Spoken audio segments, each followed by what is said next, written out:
زید ابن حارثہ کون؟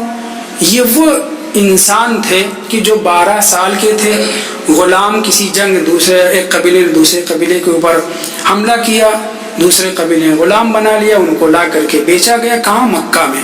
پیغمبر اسلام نے خرید کر کے آزاد کیا اور کہا کہ تمہیں اختیار ہے۔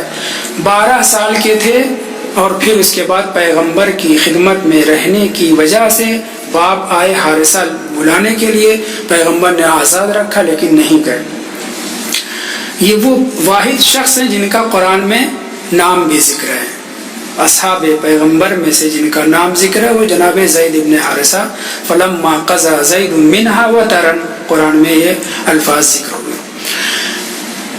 پیغمبر اسلام کے ساتھ رہتے تھے، مسلسل ان کی خدمت کرتے تھے، اور پیغمبر اسلام کے بیٹے کہے جاتے تھے، فرزند رسول کہے جاتے ہیں۔ رسول تو پیغمبر اسلام کی رسالت کے بعد اس سے پہلے، یعنی جب پیغمبر نے ان کو خریدا اسی روز سے جب کوئی پالتا ہے کسی انسان کو تو اس کا بیٹا کہلایا جاتا ہے، مشہور تھا یہ۔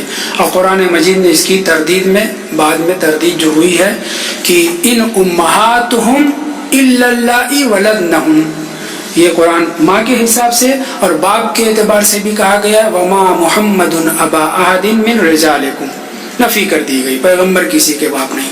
تو اس دن سے ان کو زید ابن حارثہ کہا جانے لگا، ورنہ اس سے پہلے ابن محمد کے عنوان سے مشہور تھے۔ اور پھر پیغمبر کے خاندان میں زینب بنت جحش سے ان کی شادی ہوئی، اور پیغمبر کو وہ جب لسٹ دکھائی گئی اپنی ازواج کی تو اس میں اپنے ہی غلام کی بیوی، اپنی بیوی اس میں لکھا ہوا تھا۔